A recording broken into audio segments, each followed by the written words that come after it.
Minu Muneer blackmail ചെയ്തു, വൻതുക ചോദിച്ച് ഭീഷണിപ്പെടുത്തി. മുകേഷ്. ലൈംഗിക പീഡനാരോപണം ഉന്നയിച്ച നടി മിനു മുനീറിനെതിരെ ആരോപണ വിധേയനായ നടനും എംഎൽഎയുമായ മുകേഷ്. ആരോപണത്തിൽ യാതൊരു കഴമ്പുമില്ലെന്നും ബ്ലാക്ക്മെയിൽ ചെയ്യുകയായിരുന്നുവെന്നും നടൻ മുകേഷ് വാർത്താക്കുറിപ്പിൽ വ്യക്തമാക്കി. മിനു മുനീർ മുകേഷിനെതിരെ നടത്തിയ ഗുരുതര വെളിപ്പെടുത്തൽ പുറത്തു വന്ന ശേഷം മുകേഷിന്റെ രാജി ആവശ്യപ്പെട്ട് വിവിധ പ്രതിപക്ഷ പാർട്ടികൾ പ്രതിഷേധം ശക്തമാക്കുന്നതിനിടെയാണ് വിശദീകരണം. മിനു മുനീർ ബ്ലാക്ക്മെയിൽ ചെയ്തു, 1 ലക്ഷമെങ്കിലും തരണമെന്ന് എന്നോട് ആവശ്യപ്പെട്ടു. തുക ആവശ്യപ്പെട്ട് വാട്സപ്പിൽ സന്ദേശം അയച്ചു. 2009 മിനു കുര്യൻ എന്നു പേരുള്ള സ്ത്രീ തന്റെ വീട്ടിൽ വന്നിരുന്നു. അവസരങ്ങൾക്കായി സഹായിക്കണമെന്ന് ആവശ്യപ്പെട്ടു. ശ്രമിക്കാമെന്ന് താൻ മറുപടി നൽകുകയായിരുന്നു. പിന്നീട് തന്റെ നല്ല പെരുമാറ്റത്തെ അഭിനന്ദിച്ച് മിനു സന്ദേശം അയക്കുകയായിരുന്നു.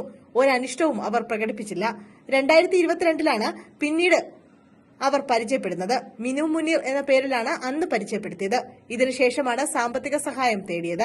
പണം ചോദിച്ച് ഭീഷണിപ്പെടുത്തുകയും ചെയ്തു. മിനുവിന്റെ ഭർത്താവ് എന്ന് അവകാശപ്പെട്ടയാളാണ് ഫോണിൽ വിളിച്ച് വൻതുക ആവശ്യപ്പെട്ടത്. ബ്ലാക്ക്മെയിൽ ചെയ്തതിന് തെളിവുണ്ടെന്നും മുകേഷ് പറഞ്ഞു. മിനു മുനീറിനെതിരെ നിയമ നടപടി സ്വീകരിക്കും. ബ്ലാക്ക്മെയിലിംഗിന് കീഴടങ്ങില്ല. ആരോപണത്തിൽ തനിക്കെതിരായ അന്വേഷണത്തെ സ്വാഗതം ചെയ്യുന്നു.